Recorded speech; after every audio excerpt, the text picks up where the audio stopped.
Let's give a round of applause. My sister drawled into the microphone, her voice dripping with that fake sweetness everyone had learned to fear. To my baby sister, the barista queen. She couldn't make it in business school, but she sure makes a mean cappuccino. Laughter erupted across the room. It wasn't kind laughter. It was sharp and hot, the kind that cuts through skin. I froze, standing by the punch table, holding a tray of mini cheesecakes I'd baked for her bridal shower. The ones she'd forgotten to mention came from me. My stomach twisted as I saw her smirk, chin tilted, eyes glinting toward our parents like she'd scored another point. Mom clapped politely, Dad chuckled, and I felt my throat tighten. The humiliation burned through me, the same old familiar heat. When the laughter died, she added, "But don't worry, sweetie. Maybe someday your little cafe will cater my wedding, if it's still open by then." I swallowed hard, forcing a smile. "Of course," I said softly. My voice didn't shake, though my hands did. What no one knew, not yet, was that her words wouldn't age well, because one day she'd need me more than she could ever admit.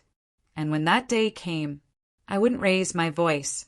I'd just let her choke on her own pride. My name is Elena Ward, and for as long as I can remember, my sister Victoria has been the golden one. Victoria, the girl with the perfect hair, the perfect fiancé, the perfect life. And me? I was the one she'd call sweet but small. The family peacemaker, the invisible one. Our parents adored her. They spoke her name like it sparkled. Vic's got another promotion. Vic's planning her wedding. Vic's bridesmaids are all so beautiful. I'd nod, pretending not to notice the way they never asked about my café. My café, Bean and Bloom, wasn't much. Just 6 tables, a chalkboard menu, and me behind the counter every day from sunrise to sundown. But it was mine, built with my savings, my hands, my heart. Victoria called it cute, in that tone that meant pathetic. She'd walk in once every few months, sunglasses on, ordering something expensive she didn't pay for, then laugh to her friends as she left. It didn't matter that I knew what she was. I kept forgiving her. I always did, until that bridal shower, when her cruelty became public, polished, and deliberate. That was the day I stopped seeing her as my sister and started seeing her as my lesson. Victoria had always been a performer. Even as kids, she loved an audience. When I won a spelling bee, she tripped on purpose and cried louder. When I made honor roll, she told Mom I cheated, and somehow I ended up apologizing. She could twist anything. A lie became truth. Her cruelty became jokes. My hurt became oversensitivity. It was textbook gaslighting, though I didn't know the word for it back then. All I knew was that she could hurt me and make me say thank you. She'd hug me after, whispering, "You know I love you, right? Don't be dramatic." And I'd nod because I just wanted peace. By college, I'd stopped competing. I took business classes quietly, saved every penny from part-time jobs, and dreamed of owning something that didn't need her approval. But the day I signed the lease for Bean and Bloom, Victoria showed up at the empty storefront, all heels and smugness. "Coffee? Really, Lena? That's adorable." Then she pointed to the peeling paint on the wall and said, "You'll never make rent." I remember smiling at her. Maybe not, but at least I'll sleep at night. She didn't like that, and I think that's when she decided, quietly, permanently, to make sure I never felt proud of anything again. After the bridal shower humiliation, I stopped taking her calls. For the first time, I drew a line. She noticed. Of course she did. Narcissists always do when their supply runs dry. Suddenly, I was the ungrateful one, the cold sister. My mother called me every other day. "Victoria says you're ignoring her." She didn't mean that comment, Elena. "You're being too sensitive again." Too sensitive. My lifelong label. I'd almost laugh if it didn't sting.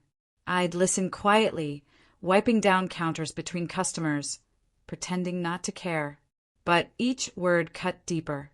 My mother didn't see what Victoria did to me. She only saw what Victoria told her. That's how gaslighters win. They charm everyone but their victim. Still, I focused on my café, on my little world of espresso steam and warm croissants. I hired one helper, painted the walls yellow, and learned to breathe again. Every day, I told myself I was healing. Then one morning, I opened Instagram and froze. Victoria had posted a story, a clip from her engagement party. She was holding a champagne flute, smiling at her friends, saying, "Thank God I chose a real career. Otherwise, I'd be stuck serving coffee to bored moms."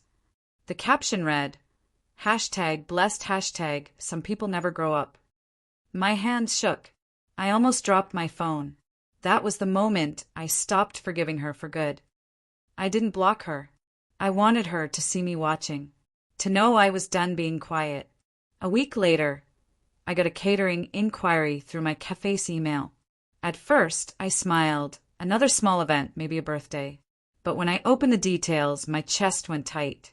Client, Victoria Sanders. Event, wedding, 180 guests. Message, "Hey sis, my caterer just dropped out last minute. I thought maybe this could be a great bonding opportunity. Let me know soon. Time's tight." I stared at the screen, jaw locked. No apology. No acknowledgement of what she'd done. Just another command disguised as kindness. She wanted me to clean up her mess. Again. And worse, she thought I'd say yes. I typed a reply, then deleted it, then typed again. Finally, I wrote, "I'll think about it." Because I wasn't just thinking about coffee anymore. I was thinking about karma. And for the first time in my life, I was ready to serve it cold. The morning after the dinner humiliation, my café felt colder than usual. The espresso machine hissed like it was angry for me. I wiped the same counter 3 times just to keep my hands busy. Every customer who came and smiled politely. None of them knew the firestorm Victoria had lit in my chest. When my phone buzzed, I hoped it was an apology. It wasn't. It was a photo of Victoria at a bridal tasting, smiling, perfect, holding a champagne flute. "You really should see what real catering looks like," her text read. I felt my throat tighten. She wasn't sorry. She was enjoying my humiliation. I typed and deleted half a dozen replies before putting the phone face down. My assistant, Noir, noticed. "You okay?" she asked gently. "Just tired," I lied. But inside I wasn't tired. I was breaking apart quietly. 2 days later, Victoria called as if nothing had happened. "Hey sis, I need you to taste this cake sample with me. You're good with flavors, right?" Her voice was all sugar, like she was granting me a favor. I wanted to hang up, but I agreed. Old habits die hard.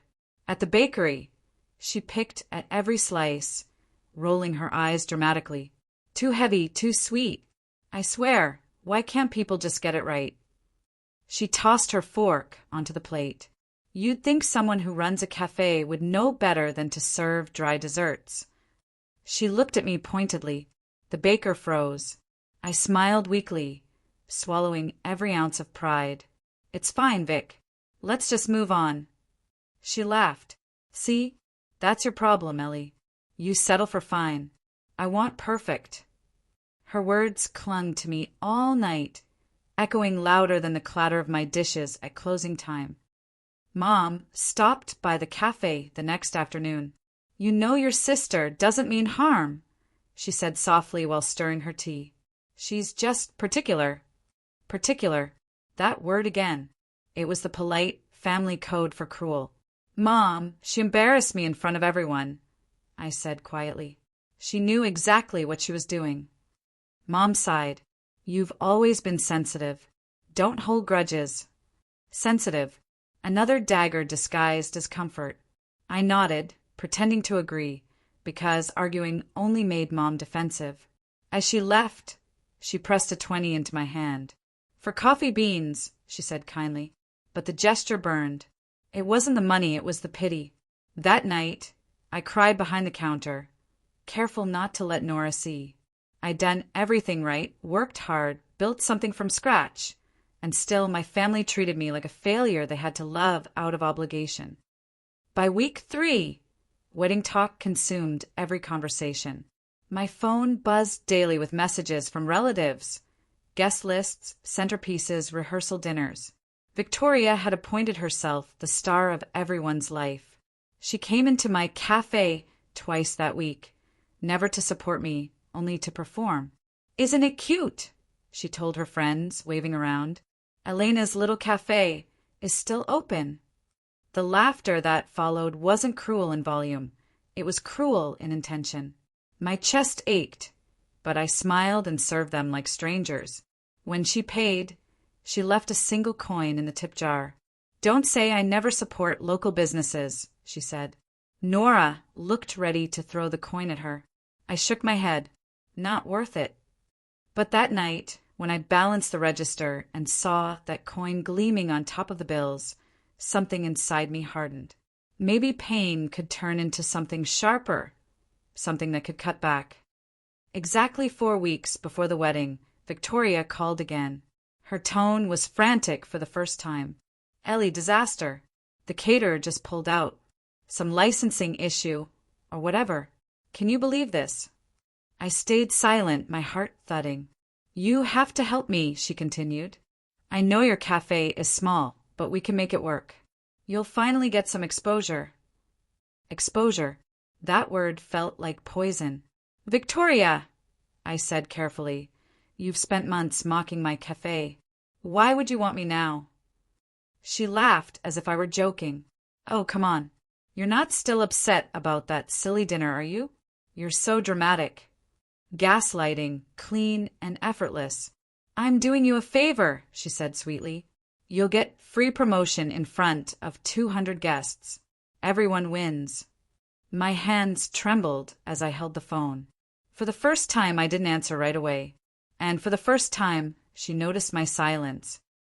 I didn't answer Victoria that night.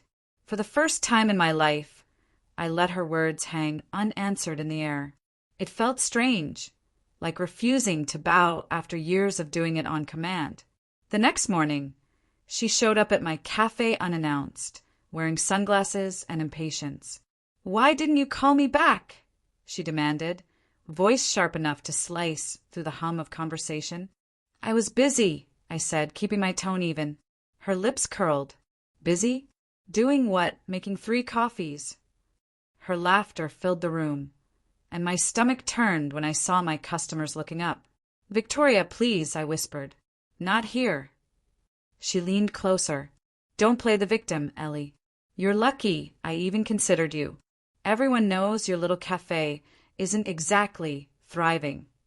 She smirked, adjusted her sunglasses, and walked out. My knees felt weak, but beneath the shaking, something dark and determined began to stir. 2 days later, I got a call from Mom. "Your sister says you're being difficult," she began. I closed my eyes. "Mom, she's not asking for help. She's demanding control." Mom sighed. "She's under a lot of pressure, Elena. The least you could do is be supportive." Supportive. The word hit me like a slap. She humiliated me, Mom. Over and over. Silence. Then the softest betrayal. "You've always taken things too personally." I ended the call, hands shaking. Later that evening, I stared at the photo on my wall. The one from years ago when Victoria and I opened the cafe together, before she dropped out and left me to handle everything. Her smile in that photo was fake even then, I realized. The kind of smile meant for winning, not loving. I whispered to the photo, "You'll regret this someday." For the first time, I meant it. The next weekend, Victoria returned, this time with her fiancé, Marcus. He was kind, at least on the surface, but his eyes carried exhaustion, the kind that comes from loving someone who drains you. "Elena," he greeted warmly, "we'd really appreciate your help." I looked at him, then at her. "You sure this is what you want, Marcus?" He hesitated. Victoria's hand tightened on his arm. "Of course it is," she said smoothly. "We both want the best, and you're the best, right?" Her smile didn't reach her eyes. "You'll do this for family, won't you?" she added, the words dripping with manipulation. I nodded slowly. "If I do, we do it my way." Her laughter was sharp. "Fine. as long as it's perfect. When they left, I sat alone in the quiet cafe. I wasn't sure what scared me more, working for her again, or the satisfaction blooming inside me at the thought of watching her crumble. The following week, I began preparing the menu. I stayed late after closing, experimenting with flavors, sketching presentation ideas, pouring everything I had into making it flawless. But the more I planned, the more I realized I wasn't doing this to please her. I was doing this for me, to prove that what she dismissed could outshine every polished lie she'd built. Still, she found ways to torment me. Late-night texts, nitpicking dishes she hadn't even seen. No lavender. It's too rustic. Lose the bread pudding. It screams cheap. Remember, Elena, this wedding represents our family. Our family. She always used our when she meant hers. I read every message with silent fury, saving each one like evidence. By the end of the week, I had over 30 messages, each one a reminder of why I could never trust her again. The plan forming in my mind wasn't petty. It was poetic. 3 weeks before the wedding, Victoria came to inspect my progress. She walked through the kitchen like a queen inspecting servants. "This setup is quaint," she said, brushing flour from her sleeve. "You'll need better plating for my guests. Maybe I should hire someone else to handle the presentation." "You can," I said evenly, "but they'll need my recipes." Her smile faltered. "You think you're irreplaceable," she sneered. "No," I replied softly, "just impossible to fake." She stared at me for a long moment, clearly thrown off by the calm. "Careful, Ellie," she whispered finally. "Don't forget who made you relevant." When she left, I sat on the kitchen floor, heart pounding. I didn't cry this time. I smiled, because she didn't realize it yet, but the girl she mocked into silence was gone. The one who stood now was quietly sharpening her knives, metaphorically and otherwise. Victoria's wedding countdown became a daily torture. Every morning, she'd text at dawn, "New ideas. Let's discuss." There was never a please. She'd show up at the cafe unannounced, criticizing everything. How I arranged the pastries, how I spoke to customers, even how I dressed. "You could at least look the part," she'd sneer. "People might think I hired an amateur." Her voice was sugar-coated poison. I'd nod, pretending her words didn't sting, but inside it was a storm. Every insult she threw only built another layer of armor around me. Then, one evening, she forgot to pay for a bulk ingredient order under her name, leaving me to cover it to avoid losing the supplier. "Oh, I thought you wanted to help," she said when I called. "You're always so dramatic, Elena." I stared at the silent phone long after she hung up and whispered, "You'll never see me break again." Marcus stopped by one evening when she wasn't around. He looked exhausted, hollow. "Elena," he said quietly, "thank you for what you're doing. I know Victoria can be demanding." I smiled sadly. "She's your problem soon." He rubbed the back of his neck. "Yeah, I'm starting to realize that." His honesty surprised me. Then he sighed. "She says you're unstable, that you've always been jealous." My chest tightened. Did she really say that? He nodded, apologetic. "She twists things, Elena. Makes people question themselves." I swallowed hard. Gaslighting. That's what she did best. "Be careful," I said softly. "One day, you'll look in the mirror and wonder who you are." He looked at me like he already did. That night, I couldn't sleep. For years, she made me feel like the crazy one. But now I saw her clearly. She didn't just want control. She wanted destruction. A week before the wedding, Victoria hosted her bridal shower at the cafe. "It's cute," she said, inspecting the decorations I'd stayed up all night to prepare. "But maybe next time use real flowers. Plastic feels cheap." Her friends laughed obediently. I bit my tongue. When I served the pastries, she made a show of tasting one. She said loudly. "Not bad. My sister's getting better at baking, since She stopped crying over every failure. The room erupted in laughter. My throat burned. I turned away before anyone could see my eyes. Later, when she accidentally spilled champagne over my apron and smirked, something inside me snapped. I smiled genuinely, because in that exact moment, I knew I would never forgive her.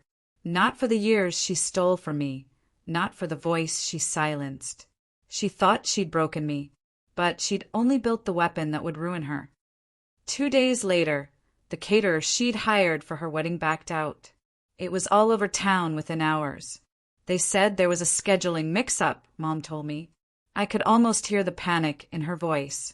Victoria called that night, voice trembling. "Elena, I need you," she said. "You're the only one who can save this."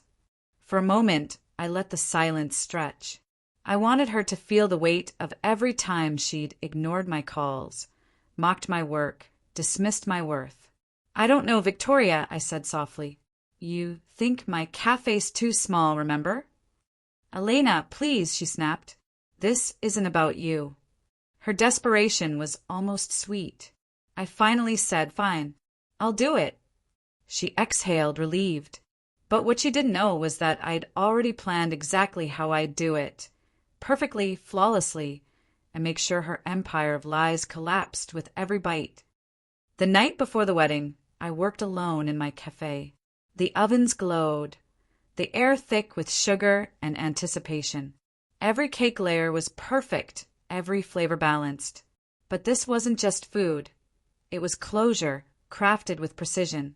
I thought about everything she'd done, the public humiliation, the gaslighting, the endless cruelty, and realized something painful. I no longer wanted her apology. I wanted her to face herself. I prepared her wedding cake last.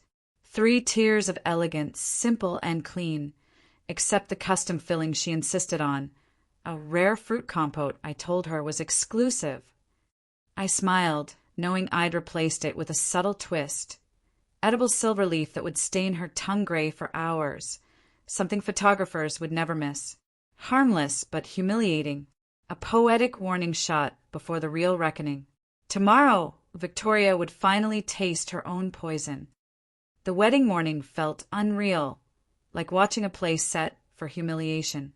I arrived before dawn, apron clean, hair pinned, every pastry boxed and labeled. My team moved like a hush of calm. The venue was glittering, gold and white, all of Victoria's gloss. She arrived later, a living billboard of perfection. Marcus looked nervous, eyes flicking between her and me, like someone trying to balance on thin ice. The first whisper I heard was a compliment, a guest stopping at the dessert table, breathless. "These are stunning. Who made them?" My name was already on their lips. My logo glimmered on the menus. Victoria's smile thinned. I watched her scan the crowd as if to seize the spotlight, but my desserts drew attention in a way her staged charm never could. Reporters milled near the fireplace. A local lifestyle blogger had been invited, eager for luck shots. I moved through the room, quietly, checking plates, steadying hands. When the florist walked past and said, "Honestly, these flavors will be the talk of Sunday," I felt a small, clean victory. She noticed it too. Victoria's face tightened. She moved toward me, her heels clicking like metronomes counting down. The sound was the only warning I got before she found herself unable to shape a smile that reached anyone's eyes. Today, for the first time in a long time, the room listened to what I had to give. Midway through the reception, a reporter asked to photograph the cake. I stood beside it, flowers still dusting my palms. He snapped a few pictures and asked, "Mind if I quote you? Your cafe's name is everywhere." I answered like I always did. Honest, small, careful. We try to make moments taste like warm memories. He smiled, captivated. The photo went up that night with a caption. "Local cafe steals the show at high society wedding." It spread faster than I expected. Victoria's posture flickered when someone read it aloud. Then the first real crack. The top tier shifted when the groomsman leaned too hard. Gasps. Victoria's hand flew to the table, a sound like a punch. She tried to steady it, the fabric of her composure tearing. A server slipped, a smear of frosting tugged, and the cascade of perfect icing that had been her symbol of control slumped like a toppled mask. Someone in the back laughed, the cruel sound of relief. Cameras flashed. The image of Victoria, frozen, frosting down her palm, went from gossip to headline in an hour. Marcus stood rooted, eyes raining with something I'd never expected to see doubt. He moved away, not toward Victoria. Her face, the one that had always been armor, cracked open in a way that made the room hold its breath. She screamed first, not a dramatic wind-up, but an animal, raw and ugly. "You did this!" Victoria shrieked, brandishing blame like a weapon. "You sabotaged my wedding." Her voice ricocheted through the hall. People flinched.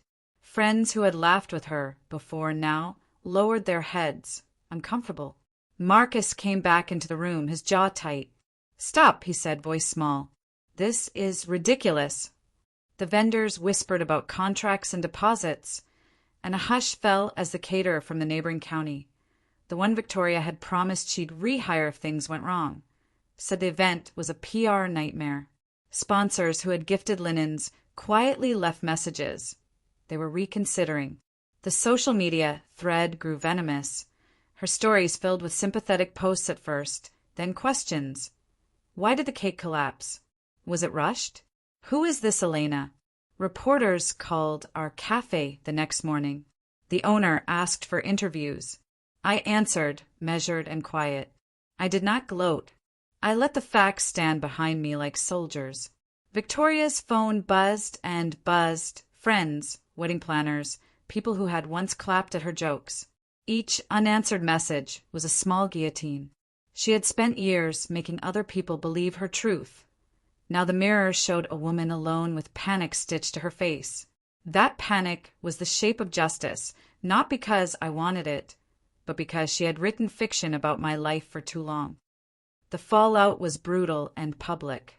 Vendors reneged, sponsors politely withdrew, and a local columnist wrote a piece questioning the integrity of the wedding team. Marcus's mother, who had once praised Victoria's taste, sent a terse text. "We need to talk."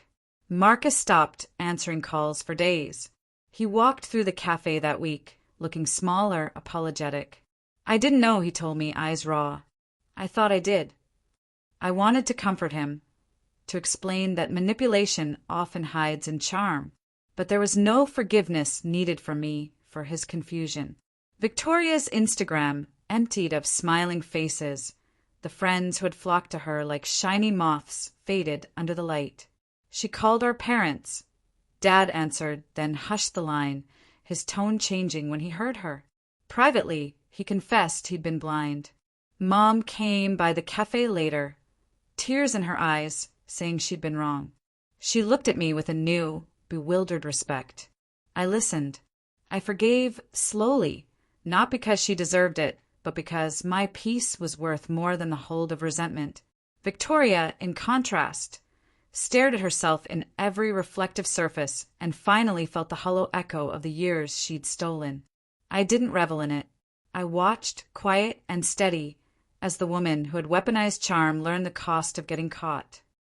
Months later, mornings begin the same way. Steam up the windows, early regulars nodding hello, the bell chiming as someone new walks in. Bean and Bloom is booked weeks out. People come with photos of the wedding cake, saying softly, "This is the place." Investors who once scoffed now ask for meetings. I sign contracts for a second oven, and the smell of fresh bread fills my small office like promise. Victoria moved away for a while, a clean break she required to find herself, she told anyone who would listen. Marcus started therapy.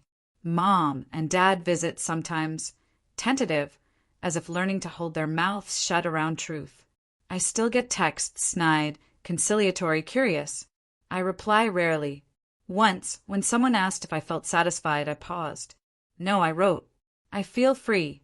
I thought back to that bridal shower, the laughter that used to sting, the way my hands used to tremble when someone looked at me as if I were beneath them. Now my hands steady dough, not from fear, but because I know what I made, something honest. In the back room, Nora hangs a photograph of our first hectic morning in business. 2 women, younger, hopeful. I smile at it sometimes and think of the girl I used to be. She's still there. Quieter, prouder, and finally unafraid. The world no longer listens to Victoria's script. It listens to the food and the woman who made it. And that, I decide as I wipe counters and fold napkins and watch sunlight hit the chalkboard, is better than revenge. It is everything.